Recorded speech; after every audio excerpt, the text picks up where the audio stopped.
भक्ता, तू अक्कलकोट येथे उद्या पेढे घेऊन जाणार आहे. त्याचे कारण म्हणजे आजचा या व्हिडिओ मधला मंत्र आहे. हा मंत्र काही साधा मंत्र नाहीये भक्ता. या मंत्राने तुझे आज सर्व इच्छा पूर्ण होणार आहे. तुझी इच्छा पूर्ण होताच तुझे मन फक्त एका ठिकाणी जायला मजबूर होईल, ते म्हणजे अक्कलकोट, स्वामी समर्थ यांचे ठिकाण. तू तेथे जाणार आहे डायरेक्ट पेढे घेऊन, कारण की तुझी आज इच्छा पूर्ण होणार आहे. ती इच्छा काय पण असेल, तुझी कोणती पण इच्छा असेल, किती पण मोठी इच्छा असली तर ती आज या मंत्राच्या साह्याने तुझी ती इच्छा पूर्ण होणार आहे. आणि तू स्वामी भक्त आहे, त्यामुळे तू डायरेक्ट स्वामीकडे जाणार आहे पेढे घेऊन, कारण की स्वामी तुझी आज पूर्ण करणार आहे ती इच्छा जी इतक्या दिवसाने अधुरी राहिली होती. स्वामी महाराज हा भक्त तुमच्याकडे येणार आहे, तो पण पेढे घेऊन. ऐका याची आज पुकार, याची करून टाका इच्छा पूर्ण आणि करा याला आनंदी. याचा आनंदामध्ये तुम्ही पण खुश व्हा, कारण की हा सगळ्यात कट्टर तुमचाच भक्त आहे. याने फक्त भक्ती केली तीच तुमचीच भक्ती केली, बाकी कोणाची यानं भक्ती केली नाही. हा मंत्र साधा मंत्र नाहीये. या मंत्राला तुम्ही हलक्यात घेऊ नका. तुम्ही जर हा मंत्र 30 मिनिटे जरी ऐकला तर तुम्हाला सकाळपर्यंत काहीतरी चांगली बातमी ऐकायला मिळणारच आहे. आणि तुम्ही उद्या स्वामींच्या घरी जाणार आहे पेढे घेऊन, कारण की तुम्ही खुशच तितके होणार आहे. आज तुम्हाला स्वामी खूप खुश करणार आहे. तुम्ही फक्त हा मंत्र 30 मिनिटे ऐका. 30 मिनिटे ऐकल्यानंतर तुम्ही सकाळी उघडून पासान डोळे आणि मोबाईल चेक करसान, तुम्हाला खुशखबरी मिळून जाईल. तुमच्या कपाटामध्ये रोकडा येऊन जाईल. भक्तांनो, तुम्ही फक्त हा मंत्र 30 मिनिटे ऐका. हा मंत्र ज्याने 30 आणि 40 मिनिटे ऐकलं त्याचे आयुष्य आनंदही आनंद आला. त्याच्या आयुष्यातले दुःख हे नष्ट झाले, दुःख हे त्याच्या आयुष्यातले नाहीसे झाले. आज तुझी वेळ आहे. तू इतक्या दुःखात आहे, मला माहिती आहे. तुला मरावं का जगावं हे अजिबात कळत नाहीये. बऱ्याच भक्तांना मरा असं वाटत असेल तर तुम्ही फक्त हा मंत्र 30 मिनिटे ऐका. मग बघा तुमचे आयुष्य कसे सोन्यासारखे होईल. मग बघा तुमच्या आयुष्यामध्ये कसा प्रकाश पडेल. मला माहिती आहे तुमचे आयुष्य आता सध्या अमावस्यासारख्या अंधारामध्ये गडलेले आहे. तुमच्या आयुष्यामध्ये नवीन काहीच नाहीये. तुमची इच्छा पूर्ण होत नाहीये. तुमच्या इच्छा सर्व अधुऱ्या आहे. पण आज उद्यापासून ह्या अधुऱ्या इच्छा अधुऱ्या राहणार नाही. तुम्ही सकाळी उठसाल आणि बघसाल इच्छा पूर्ण झालेल्या तुम्हाला दिसतील. हा मंत्र काय सोपा मंत्र नाहीये. हा मंत्र काय असाच मंत्र नाहीये. या मंत्राला ऐकायला सुद्धा खूप मोठे भाग्य लागते. तुम्ही काहीतरी चांगले पुण्याचे काम केलेले दिसते, त्यामुळे तुमच्या कानावर आज हा मंत्र पडलेला आहे. हा मंत्र असाच कोणाच्या कानावर पडत नाही भक्तांनो. तुमच्या कानावर आज पडला त्याचे कारण फक्त तुमचे कर्म आहे भक्तांनो. तुम्ही चांगले कर्म केलेले असाल तरच तुम्हाला हा मंत्र मिळाला आहे. तुमचे खूप मोठे भाग्य आहे. आणि तुमचे कर्म बी काय साधे कर्म नाहीये. तुमचे कर्म खूप मोठेले कर्म आहे, त्यामुळे तुम्हाला हा शक्तिशाली तीव्र मंत्र मिळाला आहे. हा मंत्र असाच कोणाला मिळत नाही. आज तुम्हाला मिळाला. तुम्ही याचा पूर्ण फायदा उचलून घ्या. याला बघा तुम्ही 30-40 मिनिटे बघा, द्या स्वामींसाठी. आणि उद्या स्वामी तुम्हाला लगेच अक्कलकोट येथे बोलणार आहे, कारण की तुम्हीच धावत जाणार आहे. तुमची त्या इच्छा पूर्ण होणार आहे. तुम्ही स्वामी समर्थाकडे चरणी प्रार्थना करणार आहे आणि तुम्हाला उद्या तुमच्या इच्छा पूर्ण झालेल्या दिसणार आहे. तुम्ही फक्त स्वामींवर विश्वास ठेवा एकदा, मग बघा कसा तुमचा चमत्कार होतो आणि तुमच्या इच्छाला कसा आग लागते आणि तुमच्या भरभराट रात्यात इच्छा कशा पूर्ण होतात. तुम्ही फक्त लक्षात ठेवा भक्तांनो, स्वामी काय साधे देवता नाहीये. तुम्ही फक्त स्वामींवर एकदा विश्वास ठेवा. हा मंत्र 30 मिनिटे ऐका. 30 मिनिटे ऐकताच रात्यात तुमच्या सर्व इच्छा पूर्ण झाल्याशिवाय राहणार नाही. इच्छा पूर्ण झाल्याच्या नंतर तुम्ही डायरेक्ट स्वामींच्या घरी जाणार आहे पेढे घेऊन. अक्कलकोट येथे तुम्ही डायरेक्ट जाणार आहे पेढे घेऊन, स्वामींच्या दर्शनासाठी, स्वामींना पेढे देण्यासाठी. इतके खुश होणार आहे तुम्ही. ह्या 2 ते 3 दिवसामध्ये तुम्ही फक्त बघाच, तुम्ही या आठवड्यामध्ये सुद्धा स्वामींच्या अक्कलकोट येथे जाणार आहात, कारण की हा मंत्राचं कामच तसं आहे. या मंत्राने कित्येक लोकांचे कर्ज माफ झाले, करोडो लोकांच्या इच्छा पूर्ण झाल्या.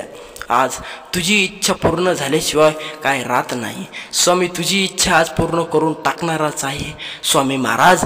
याला येऊ द्या अक्कलकोट दे पेढे घेऊन. याला तुम्ही बिना पेढ्याचे राहून देऊ नका. त्याची इच्छा तुम्ही पूर्ण कराच स्वामी महाराज. आज तुम्ही याची कसर सोडू नका. याला तुम्ही तसं बिना कसरचं सोडू नका. आज याची इच्छा पूर्ण कराच. खूप मनाने तुमचे मंत्र ऐकतो तो काय ढोंगी भक्त नाहीये.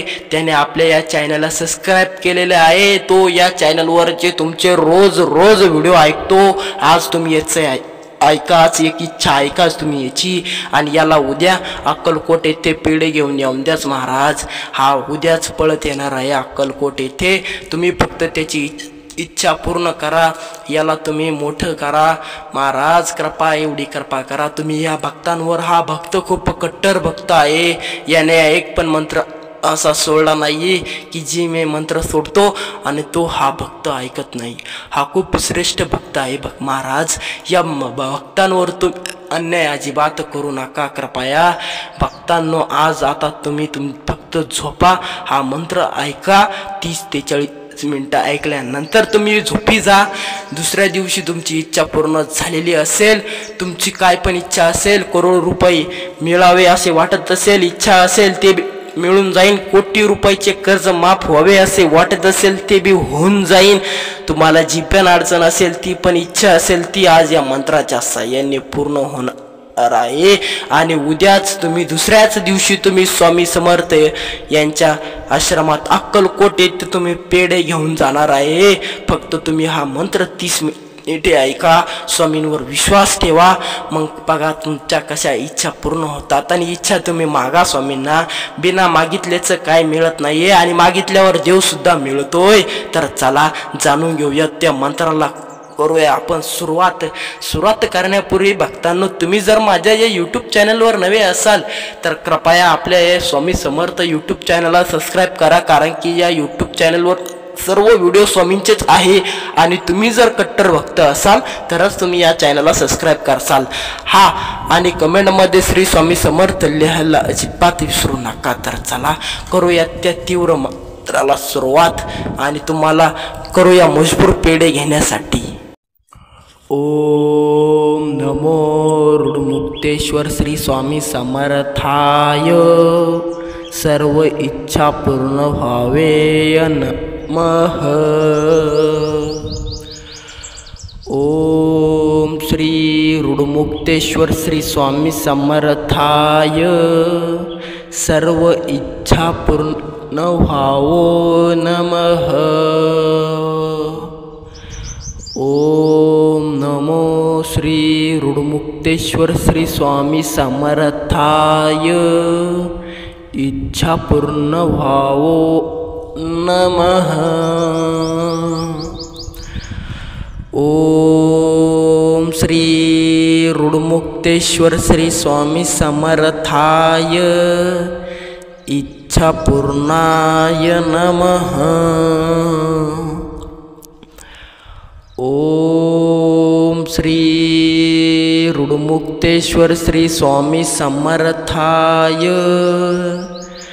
सर्व इच्छा पूर्णाय नमः. ओम श्री ऋडमुक्तेश्वर श्री स्वामी समर्थाय. सर्व इच्छा पूर्ण व्हावो नमः. ओम श्री ऋडमुक्तेश्वर श्री स्वामी समर्थाय. इच्छा पूर्णाय नमः. ओम श्री ऋडमुक्तेश्वर श्री स्वामी समर्थाय. सर्व इच्छा पूर्णाय नमः. ओम श्री ऋडमुक्तेश्वर श्री स्वामी समर्थाय. सर्व इच्छा पूर्णाय नमः. ओम श्री ऋडमुक्तेश्वर श्री स्वामी समर्थाय. सर्व इच्छा पूर्ण भवो नमः। ओम नमो श्री रुडमुक्तेश्वर श्री स्वामी समर्थाय। सर्व इच्छा पूर्ण व्हाव नमः। ओम नमो रुडमुक्तेश्वर श्री स्वामी समर्थाय नमः। ओम नमो श्री रुडमुक्तेश्वर श्री स्वामी समर्थाय। सर्व इच्छा पूर्ण व्हावो नमः। ओम श्री रुडमुक्तेश्वर श्री स्वामी समर्थाय। सर्व इच्छा पूर्ण व्हावो नमः। ओम नमो रुडमुक्तेश्वर श्री स्वामी समर्थाय। सर्व इच्छा पूर्ण व्हावे नमः। ओम श्री रुडमुक्तेश्वर श्री स्वामी समर्थाय। सर्व इच्छा पूर्ण व्हावो नमः। ओम नमो श्री रुडमुक्तेश्वर श्री स्वामी समर्थाय। इच्छा पूर्ण व्हावो नमः। ओम श्री रुडमुक्तेश्वर श्री स्वामी समर्थाय। इच्छा पूर्णाय नमः। ओम श्री रुडमुक्तेश्वर श्री स्वामी समर्थाय। सर्व इच्छा पूर्णाय नमः। ओम श्री रुडमुक्तेश्वर श्री स्वामी समर्थाय। सर्व इच्छा पूर्ण व्हावो नमः। ओम श्री रुडमुक्तेश्वर श्री स्वामी समर्थाय। इच्छा पूर्णाय नमः। ओम श्री रुडमुक्तेश्वर श्री स्वामी समर्थाय। सर्व इच्छा पूर्णाय नमः। ओम श्री रुडमुक्तेश्वर श्री स्वामी समर्थाय। सर्व इच्छा पूर्णाय नमः। ओम श्री रुडमुक्तेश्वर श्री स्वामी समर्थाय। सर्व इच्छा पूर्ण भवो नमः। ओम नमो श्री रुडमुक्तेश्वर श्री स्वामी समर्थाय। सर्व इच्छा पूर्ण व्हाव नमः। ओम नमो रुडमुक्तेश्वर श्री स्वामी समर्थाय नमः। ओम नमो श्री रुडमुक्तेश्वर श्री स्वामी समर्थाय। सर्व इच्छा पूर्ण व्हावो नमः। ओम श्री रुडमुक्तेश्वर श्री स्वामी समर्थाय। सर्व इच्छा पूर्ण व्हावो नमः। ओम नमो रुडमुक्तेश्वर श्री स्वामी समर्थाय। सर्व इच्छा पूर्ण व्हावे नमः।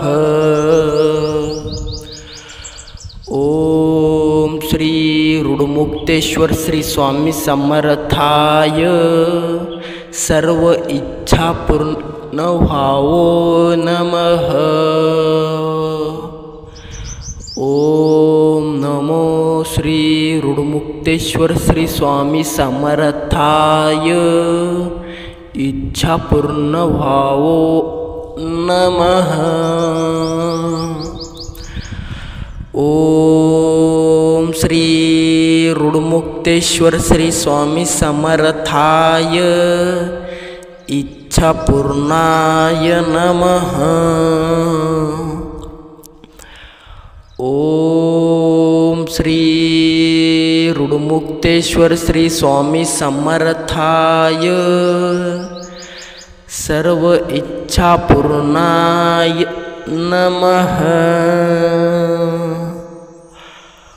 ओम श्री ऋडमुक्तेश्वर श्री स्वामी समर्थाय सर्व इच्छा पूर्ण व्हावो नमः।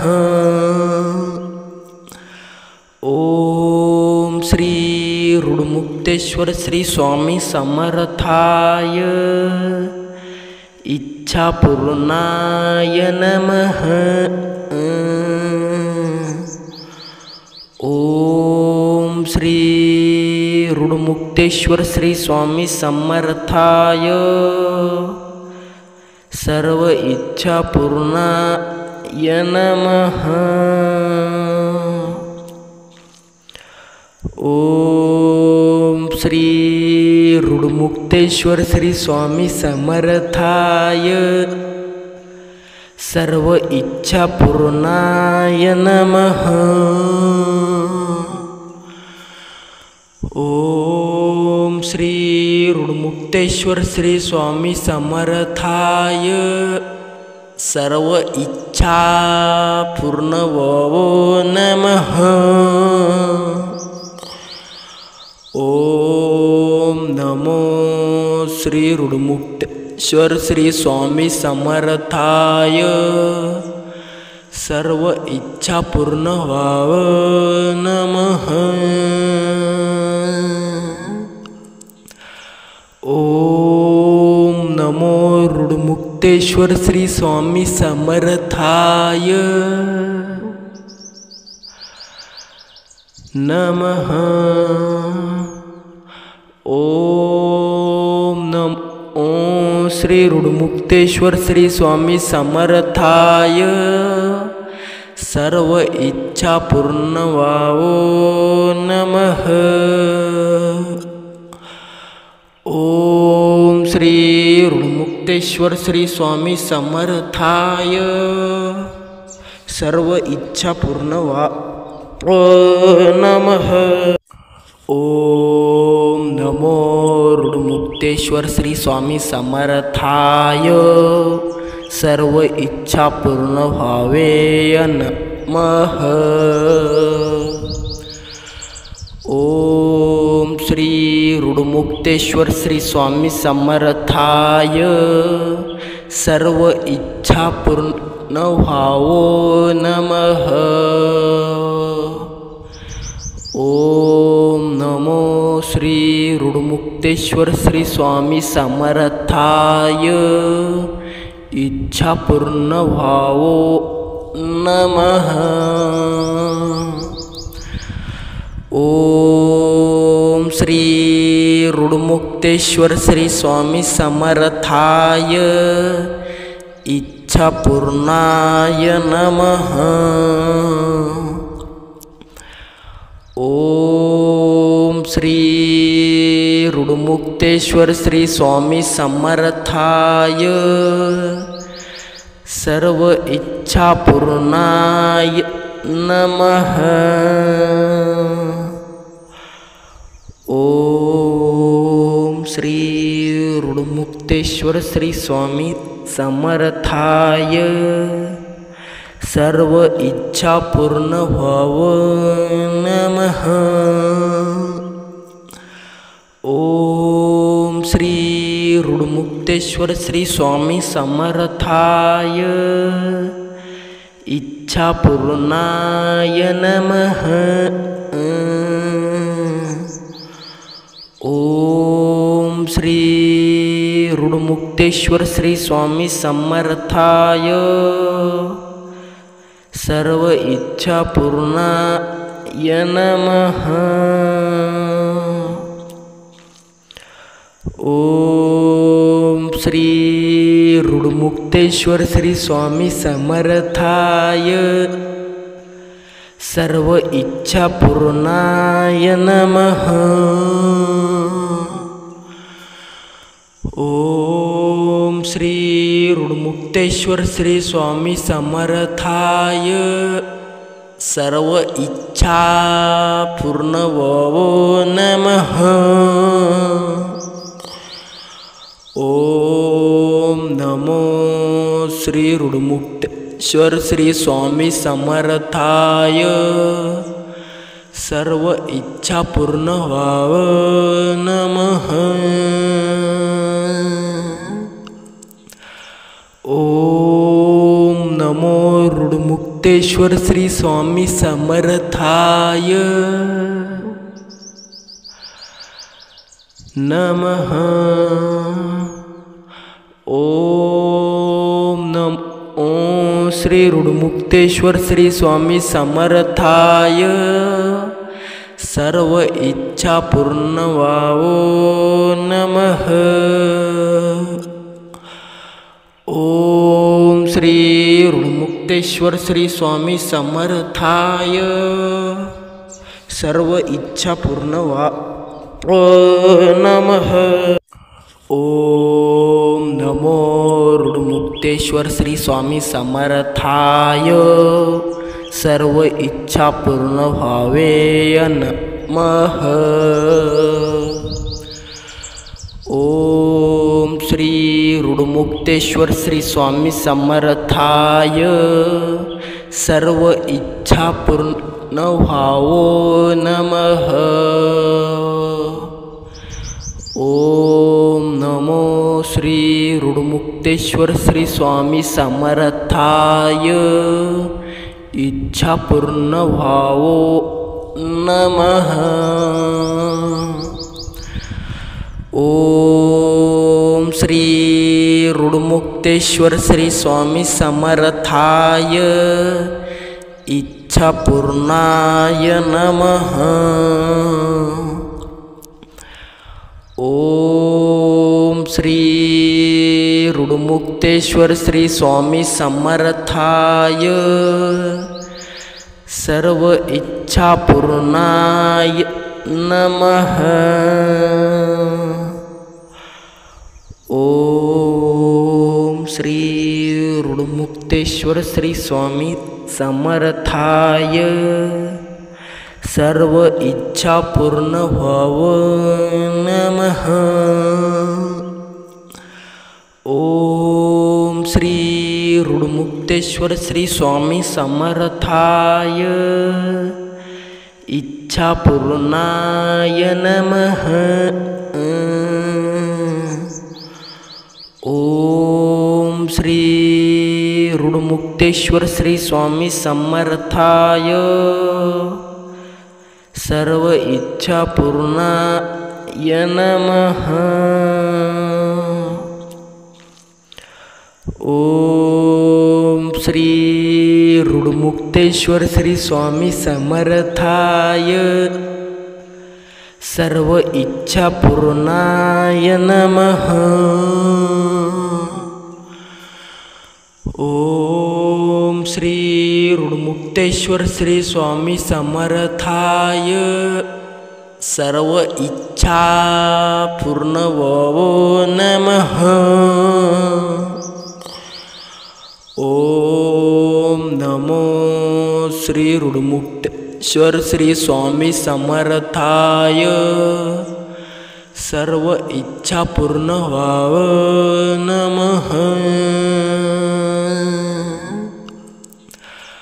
ओम नमो ऋडमुक्तेश्वर श्री स्वामी समर्थाय नमः। ओम श्री ऋडमुक्तेश्वर श्री स्वामी समर्थाय सर्व इच्छा पूर्ण व्हावो नमः। ओम श्री ऋडमुक्तेश्वर श्री स्वामी समर्थाय सर्व इच्छा पूर्ण व्हावो नमः। ओम नमो ऋडमुक्तेश्वर श्री स्वामी समर्थाय सर्व इच्छा पूर्ण व्हावे नमः। ओम श्री ऋडमुक्तेश्वर श्री स्वामी समर्थाय सर्व इच्छा पूर्ण व्हावो नमः। ओम नमो श्री ऋडमुक्तेश्वर श्री स्वामी समर्थाय इच्छा पूर्ण व्हावो नमः। ओम श्री ऋडमुक्तेश्वर श्री स्वामी समर्थाय इच्छा पूर्णाय नमः। ओम श्री ऋडमुक्तेश्वर श्री स्वामी समर्थाय सर्व इच्छा पूर्णाय नमः। ओम श्री ऋडमुक्तेश्वर श्री स्वामी समर्थाय सर्व इच्छा पूर्ण व्हावो नमः।